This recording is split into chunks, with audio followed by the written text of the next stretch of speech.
Welcome. This is our first in a series of talks that will be every week through the centennial of the armistice, which is November 11th.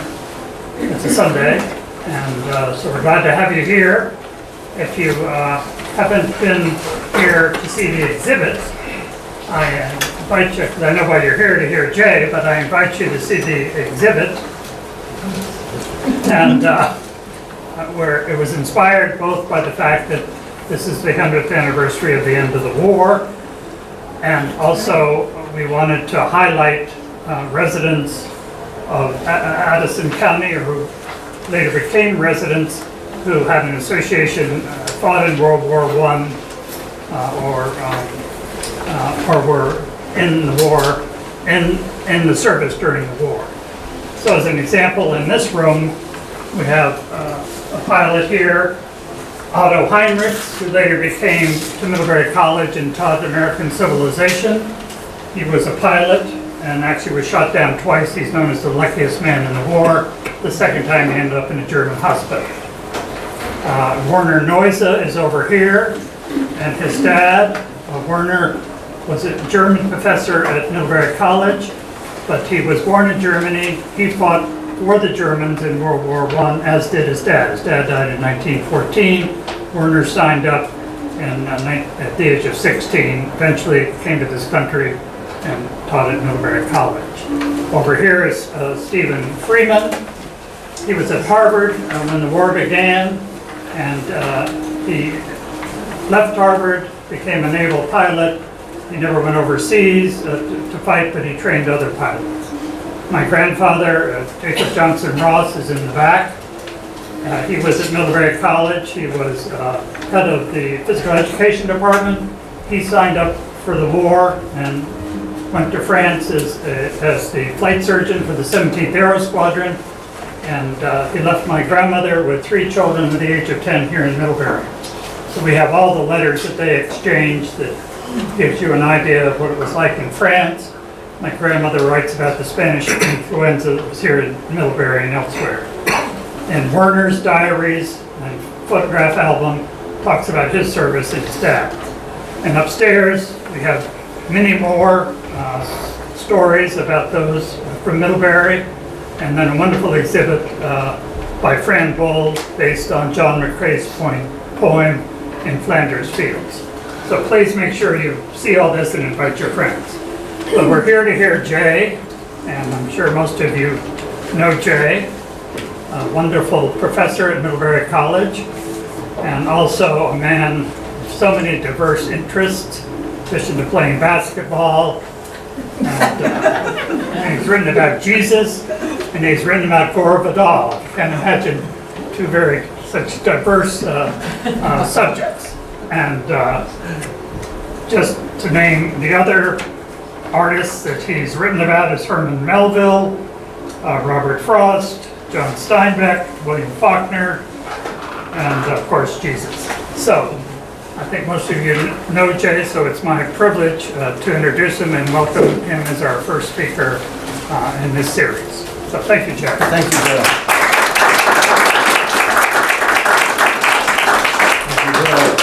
Bill is a great friend, and I'm glad to be here to help the museum come along today and get the series going. I'll probably be up here for about half an hour. That's my plan. I have office hours and classes, so these are meant to be short lunchtime talks. Can you hear me? I'll speak louder. Louder. Okay. It's very moving to see early pictures of Steve Friedman. When I moved to Middlebury 37 years ago, Steve was my neighbor. Lived right across the street from me on South Street. And I spent a lot of time having cups of tea with Steve and chatting. So it's astonishing to think, we think of World War I as being somehow lodged so deeply in the past, almost beyond recognition, don't we? It seems like ancient history, like the Civil War, or the English Civil War. But in fact, just this morning I was speaking with my Aunt Helen, and I just said in Pennsylvania, and I said I'm going to be talking about World War I poets today, and she said, "Oh, I was born, remember, in World War I," and she was born in 1915. And she's still going totally strong. Wow! So imagine that. And she still walks a mile a day, and has all of the marbles and is at 104. Is in perfect shape. And so it's astonishing. Yes? My neighbor at the residence is 104. She was born in, of course, 1914. 14, which was amazing to me to see some. And he goes around in a little vehicle. It's amazing thing somebody, obviously many people are still alive who were born right when the war was beginning. And the first poet I'm going to talk about, Rupert Brooke, I think of him in many ways like Wordsworth or something, so long ago. He died in 1915. But I have a little anecdote about him. When I first went to teach, my first teaching job was at Dartmouth in 1975. And my first duty was we had a visiting speaker, a literary critic, I.A. Richards, who was going to give a talk. And I was asked to pick him up at the Hanover Inn and give him a tour of the Dartmouth campus. So I picked him up and I was walking him around. He was then about 90, and in 1975, and I remember saying to him, it's really fun to meet you, walk you around like this. He said, yes, he said, when I was a young don at Cambridge, in 1912, it was my first year of teaching at Cambridge, and I was asked to give a visiting speaker a tour of the college, and I was at Trinity, and he said that the speaker was Henry James. And he said, I took Mr. James around and we went to High Table and we were sitting there and he looked out and there was this beautiful young undergraduate sitting there right in front of us with lots of beautiful blonde hair, and James, who had an eye for beautiful young boys, said, wow, who is that handsome young man? And he said, oh, he's our college poet. His name is Rupert Brooke, undergraduate poet. And he said, James said to me, is he a good poet? And I said, actually, he's quite dreadful. And James said, oh, thank God for that. So that was like one of the first things I ever remember from my academic career was Richard saying that to me. But it also just made me think of this tie, right? I'm walking a man around Dartmouth who walked Henry James around Dartmouth, who pointed out Rupert Brooke sitting there at the table. Rupert Brooke was an undergraduate.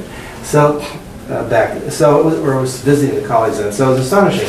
And I always loved this poem, The Soldier by Rupert Brooke. I mean, there are many poems about war, there's such a long tradition of war poetry. I think going back to the famous Horace line, Dulce et decorum est pro patria mori, right? Beautiful and sweet it is to die for one's country. Which was a line picked up by Wilfred Owen, and then by Ezra Pound, gives the antithesis of that in his poem Hugh Selwyn Moberly, where he says, non dolce et non decorum, right? It's not very sweet, it's not very beautiful. And in that great two sections of Hugh Selwyn Moberly, he talks about walking eye deep in hell. And that was pretty much what it was like in World War II, walking eye deep in hell. When you think about it, 700,000 British casualties in World War I. The amazing flower of that generation of British writers especially were wiped out, but British men generally. It was a devastating effect on Britain, and I often think that Britain, on some level, never recovered from World War I. In many ways, that was the end of their empire. And from then on, it was on the skids, and by World War II, it was pretty much gone. So the old British Victorian Empire, where 3/4 of the world was under the British flag and British even literature ruled, was kind of wiped out by World War I, certainly in a literary sense, because they lost some of their very greatest poets. They lost Wilfred Owen, who probably would have been one of the greatest poets, and probably is even with the handful of poems he left. Edward Thomas was Robert Frost's best friend. He was killed. And he was on his way to, in 1918, he was on his way to becoming one of the great poets of the English language. On and on, we see how many, Isaac Rosenberg would have been a great poet, and he was killed. Rupert Brooke, of course, I think would have been one of the great poets of his day had he not been killed. Many of these poets take different views, like there's John McCrae. His beautiful poem is upstairs with the exhibition of the soldiers and the poppies. You should see it if you haven't. It's on the second floor here. Remarkable exhibit. And it's a big poster of John McCrae's poem, "In Flanders field, the poppies bloom," and so forth. And so the whole idea of Flanders Field and the poppies is we think back to that John McCrae poem. He's a great Canadian poet from Montreal, taught medicine up there, and had lots of associations with the University of Vermont as well. So there are a lot of connections here. But let's look at the Rupert Brooke poem, which I've always loved.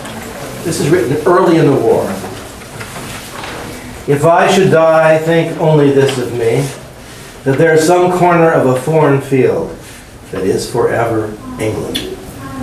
There shall be in that rich earth a richer dust concealed, a dust whom England bore, shaped, made aware, gave once her flowers to love, her ways to roam, a body of England's, breathing English air, washed by the rivers, blessed by sons of home.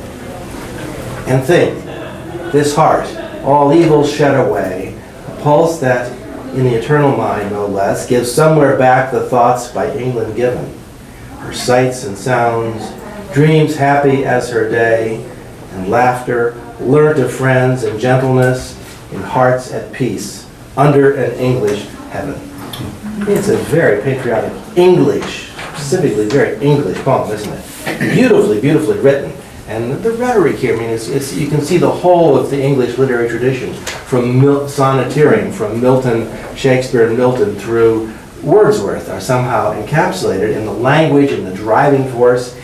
You know, if I should die, think only this of me. Hear the iambic pentameter there? Da-tum, da-tum, da-tum, da-tum, da-tum. If I should die, think only this of me. Beautiful.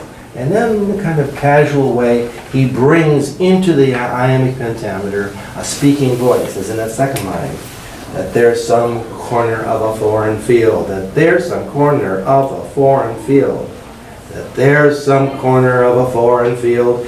It's what you would call sprung rhythm, a very natural form of rhythm, where you're really not looking to adhere rigidly to the beats, da-dum, da-dum, da-dum, da-dum, da-dum, right? The first line, you could almost do that. But by the second line, he's breaking into a much more natural version of iambic pentameter, which is accommodating the speaking voice in ways that Robert Frost, our great poet of that, would understand and would theorize so brilliantly in his talking about English rhythms and the sound of sense. And the way he talked about how in any good poem, you've got the abstract line, the fence posts, say, of iambic pentameter, da-dum, da-dum, da-dum, da-dum, da-dum, and then you break over it with the natural rhetoric of the line, the speaking voice, the colloquial voice. And it's the tension between those two, between the rigid abstract potential and the natural colloquial sense of the speaking voice, that we get the tensions that make for poetry. And Rupert Brooke, I think, was an early, modern master of this, and it's a pity he wrote so few poems. He was killed in 1915. He actually died he got a mosquito bite, which went bad, and he got some sort of influenza, and he died over in Gallipoli. He wasn't actually killed in battle, but so many of the deaths associated with soldiers in World War I were related to things like typhus and all of the diseases that go along with war, which are rampant. If you're spending your time in a trench, you can imagine how filthy it is down there and how uncomfortable. Well, Isaac Rosenberg is another one. I think he was one of every little bit we have, just a handful of poems by Isaac Rosenberg, makes you want to weep to think what a great poet was lost. Would have been one of the great English poets, just the sense of this. And just you can see it just in one of my favorite poems of his of the war, was Break of Day in the Trenches. He was an officer in the British Army. Just notice that the energy in that opening line. The darkness crumbles away. Isn't that gorgeous? The darkness crumbles away. You're in the trenches and it's becoming dawn. And at night it's not like there's a thrill, the lark rising and the sun rising. The darkness crumbles away. It is the same old druid time as ever. Nothing ever changes. Only a live thing leaps my hand. Not leaps in my hand, again, leaps my hand. A queer, sardonic rat as I pull the parapet's poppy to stick behind my ear. Droll rat, he addresses this rat, they would shoot you if they knew your cosmopolitan sympathies. I love that. The wit there is extraordinary, right? cosmopolitan sympathies. Very different from the poem we just see above it by Rupert Brooke, which has very few cosmopolitan sympathies. Now you have touched this English hand, you will do the same to a German, soon, no doubt, if it be your pleasure to cross the sleeping green between. It seems you inwardly grin as you pass strong eyes, fine limbs, haughty athletes, less chance than you for life. Bonds to the whims of murder, sprawled in the bowels of the earth, the torn fields of France. Think of these great lines, the torn fields of France. What do you see in our eyes at the shrieking iron and flame hurled through still heaven? Again, the imagery there is spectacular. What quaver, what hearty gasp? Poppies whose roots are in man's veins, drop, and are ever dropping. But mine in my ear is safe, just a little white with the dust. Again, he always keeps that edge of humor. There's that draw. I mean, there's a sense of this war. I mean, he's not making a statement about the justification for the war. With World War I, it was very difficult to find any justification. It seemed to me, from what I've read, nobody knew why they were fighting, what the battle was all about. It was, elite groups of rich families here and there decided it was a good idea to begin to lay claim to various bits of real estate. And so they sent the young men and some women from their countries, usually from the lower classes, always young, often ignorant, into battle, where they were slaughtered. Like, in the end of the day, how many died in World War I? I read online, if it's accurate, 40 million. Altogether died in World War I. 40 million deaths. And it was one of the world's great world wars. And it was active in so many places, but mainly on the Western Front. And that's where an awful lot of this miserable slaughter went on, standing in trenches for hours and hours. And I think the break of day in the trenches is just full of the kind of modern irony of poetry. And Rosenberg is so clear. His language is so, riddled with beautiful, intrinsic metaphors, such as the shrieking iron and flame hurled through still heavens.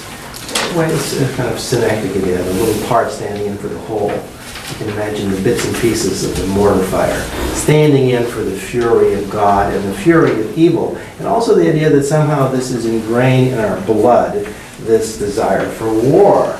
I was just reading yesterday, every day I read Tolstoy's diary of a year, and he's been meditating in the last week, Tolstoy, on the reasons for war and its justifications. Tolstoy is a very strong pacifist anti-war guy, but he says in his entry as of yesterday, it's called A Calendar of Wisdom, Tolstoy's Calendar of Wisdom, that it's difficult to get beyond the fact that we have this evil in our hearts. Men do. It's deep inside of us.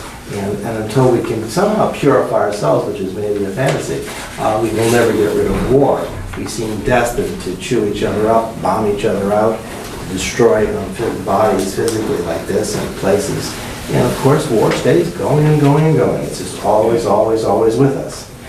Now, many people think that Wilfred Owen would have been possibly the great poet of the 20th century had he lived.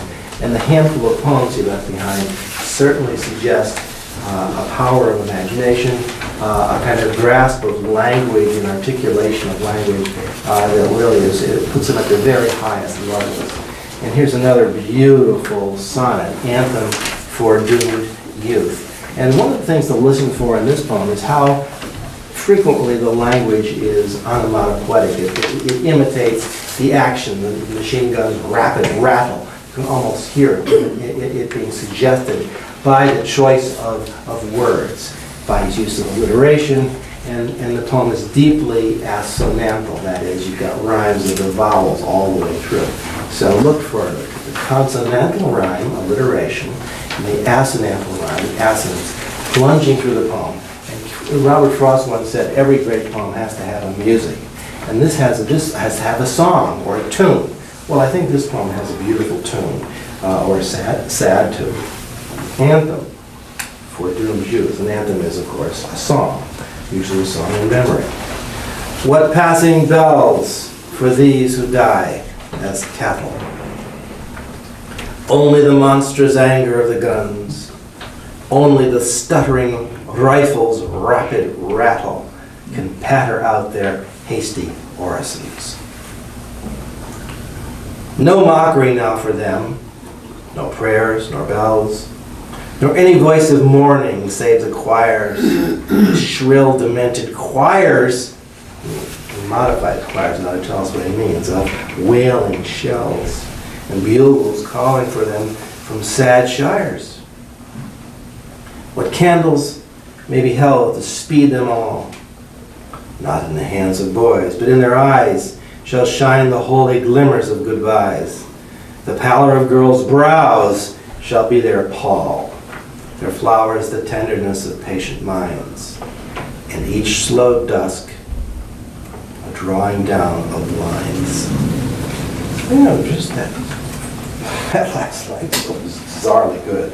And each slow dusk, slowed down by the use of rhythm and the way the adjective comes in there, slow, and each slow dusk, that anapestic foot, we've got the weight on both of the syllables there, and each slow dusk, a drawing down of lines. Gorgeous. So there's a man here with a complete mastery of the English poetic tradition, someone really skilled in versification. He understands how to use the rhyme, perfectly using the old Italian sonnet form here with an octave and a sestet, with that turn or volta after the 8th line.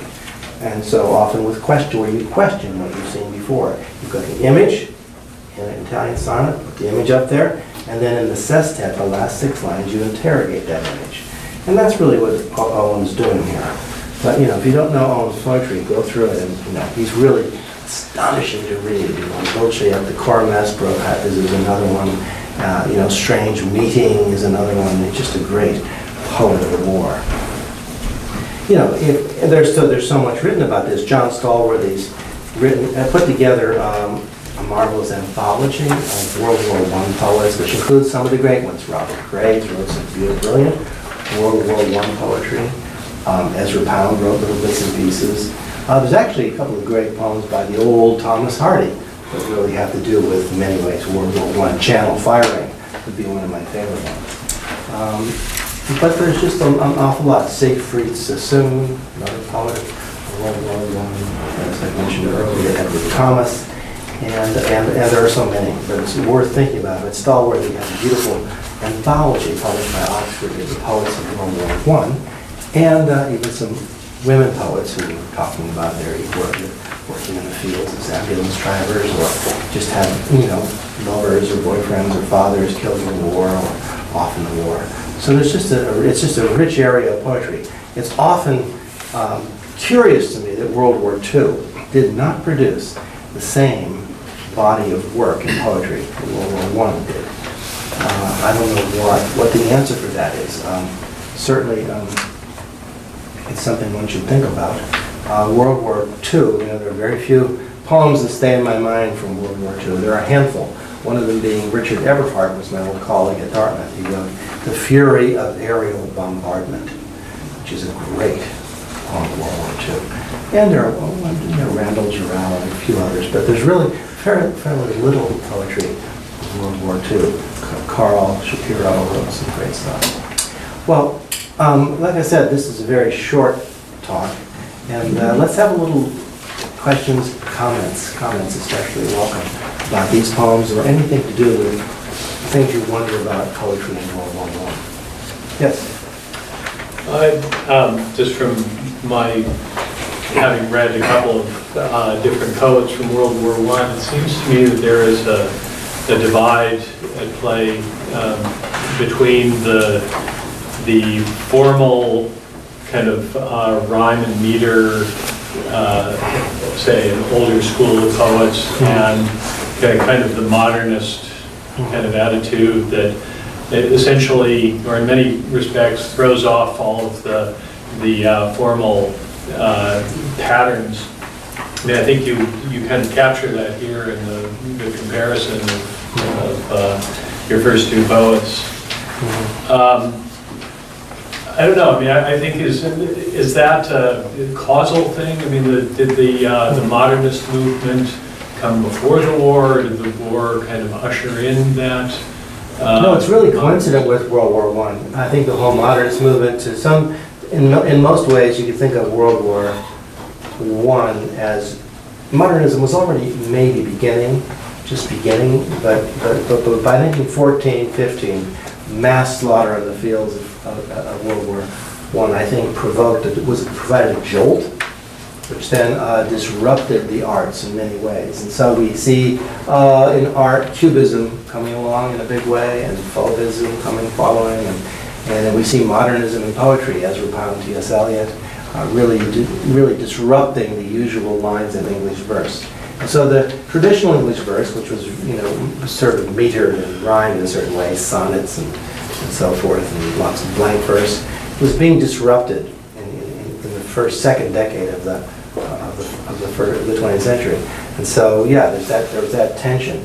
And we see a breaking down of the forms of verse throughout all the World War I poets that we read. Certainly as you get toward the end of the war, you're seeing, although it's still pretty much formalist poetry, we're seeing a much looser version of what it means to write iambic pentameter. And we're seeing a lot of use of slant rhymes and half rhymes and para rhymes, and a breaking down of the forms is happening. So yeah, I would say that modernism, across the board on all the arts, music, Stravinsky, painting, Picasso, and Braque, and poetry. Does that break down and count for some of the kind of the loss of poetry later in the century? I mean, a poem with rhyme and verse, which is accessible to school children and laymen alike. If that disappears, it becomes a little more esoteric. Is it just a little less connected? There's no doubt that with modernism you get difficulty of a sort. It was not as common in poetry. Yet if you go back to the poetry of the past, to William Blake or Milton, there's plenty of difficulty. And no one is going to casually read Paradise Lost. And I think William Blake's visionary poems, though often in rhyme and meter, are often, insanely difficult to comprehend. The greatest romantic poetry, Wordsworth, or the Odes of Keats, are complicated reading for anybody. So it's a little bit of a myth to think that the common man could read poetry. Maybe Wordsworth was trying in some of his poetry to define poetry as a man speaking to men. And so you do get a lot of very rustic poetry being written from the Romantic period right through the early 20th century, even to the present. But I think modernism introduces a note of difficulty, and with the idea that the world is so complicated, art form should respond, all art forms should respond to the immense difficulty and complications of reality. And so in trying to comprehend this reality, you get some blizzard difficulty in a lot of this poetry of the early 20th century. Yeah. Let me just admit up front that I've always struggled with the imagery of poetry. But I find this kind of jumping off the page. Is that because I bring my own images of war that make it so... well, not only that, but these are so I think buried in the psyche now, these poems. I think the imagery of war as it was put in the world language in World War I poetry, even if we don't know that poetry with great familiarity, I think some of that imagery is already buried in our minds in a weird way. It gets repeated in the prose, and when people talk about war, they're often, even unconsciously, I think, referring back to some of this great poetry. But it's also because this poetry is so incredibly good that it leaps off the page at you, right? I mean, this Wilfred Owen poem is very complicated, but it leaps off the page. Yeah, one other question specifically in the last poem. Can patter out their hasty orisons. What are orisons? Like prayers. Prayers? Yeah, prayers. Yeah, yes. There's another metaphor working in the poem, which is contrasting it with a religious or church or experience a service. That really comes through the more I read it. So the metaphor of there being a church service here, Yeah, but it's ironic. that's ironic because it's like a kind of like a devil's ceremony in a weird way. We're talking about Rupert Brooke here, and not Rupert Brooke, about Wilfred Owen and the metaphor of what line were you especially drawn to there? Which line, where were you thinking of it? Even the choir singing? No, it was Wilfred Owen's poem I was thinking. Yeah, which line there? Oh, well, there are several images that come from religious experiences. What candles may be held. Orisons, bells, prayers, choirs. Right, bells, choirs, right. Yeah, Prayers and bells. Candles, you associate with. So the imagery is almost sacramental throughout. Right. Certainly it's liturgical imagery. Interesting. It's good to notice that. But they're all lacking, these victims. Right, they're not getting They're much. in the mud. They're in the mud. So it's all ironic. The only quiet they're getting is the shrieking of the guns. Right, so it's again, one of the features of all modernist art, I think, is irony. And I think, the irony was these World War I poets, it's just laced with irony, like Isaac Rosenberg talking to the cosmopolitan rat. That's quite a move, isn't it? Yeah, quite a move. No irony in Rupert Brooke, though. No irony in what? Rupert Brooke? Not much. I don't think we're getting irony in Rupert Brooke. I think we're getting pretty, this is so early in the war. I mean, people usually go off to war very cheerfully, and then rapidly they realize that it's not what they expected, and it's not going to achieve the ends they thought they would achieve. It seems to be a constant. One major difference between World War I and World War II that may contribute to your observation was that World War I tended to be very static. And there were trench warfare where they were in place for long periods of time with boredom interrupted by sheer terror. And World War II was more dynamic and less of that boredom. Right, it was very much a global movement, things swirling around, right? But I'm not sure why there were fewer poems written in World War II. Having served in the military and been places where you're bored, I used to refer to it as captive intellect. I mean, you would invent things to do to deal with the boredom. And if you're moving around and you're active, you're not as bored. You're not as bored, and so you're not as likely to write a poem. I would say. Interesting. I'm very interested in knowing the background of these three poets, if they were from the gentry. They were, they're officer class. Right. And they're certainly public school educated, meaning private school educated. But I think of their voice more than anything else when we're talking about, uneducated throngs of men fighting each other, and these individuals being able to express in poetry things that the others would never have an opportunity to do because they weren't capable of writing the things that seem so thoughtful and beautiful here. Right, you'd wonder who is the audience for this poetry. And again, much of this poetry didn't really come into the public ken until maybe the 1920s, right? So up until the late 20s, there was a pretty serious effort to suppress anti-war writing. So when Robert Graves published Goodbye to All That in 1928, it was really considered traitorous of him. Officer class, graduate of Charterhouse School and Oxford, to be an officer, to be writing his memoir of World War I, which is just an amazing book, Goodbye to All That. And he talks about the futility of war in that book. And so that was when you started getting, for the first time, a lot of this anti-war poetry from World War I coming into the public consciousness. Was Rosenberg an American soldier? No, British. He was an immigrant family, if I remember. Yeah, immigrant Jewish family to Britain.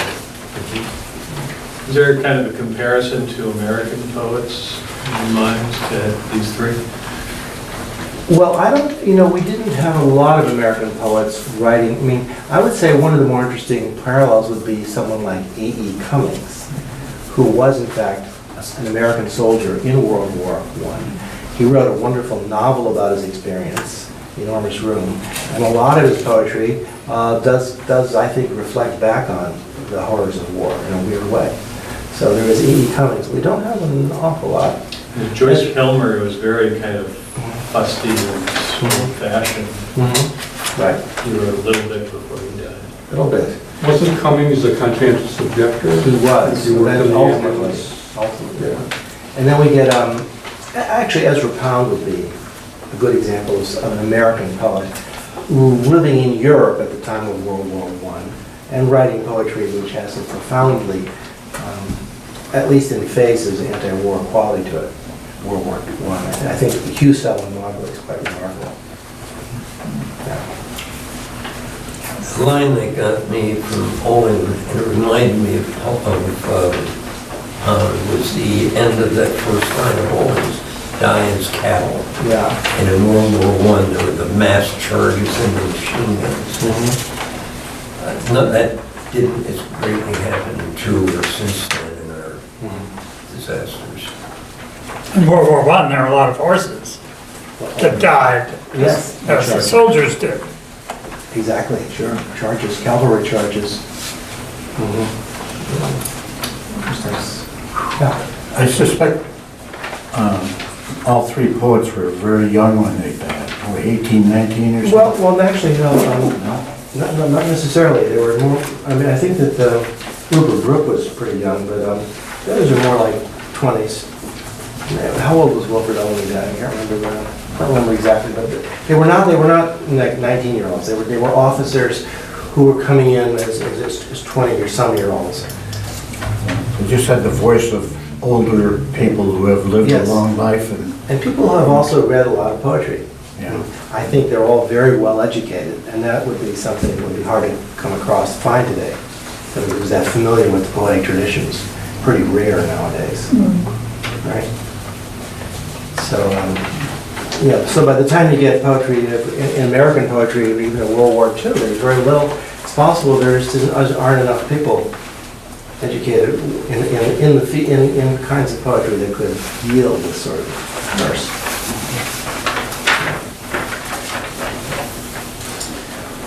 Well, Bill, thank you. This is, Now, thank you. I really appreciate your talking.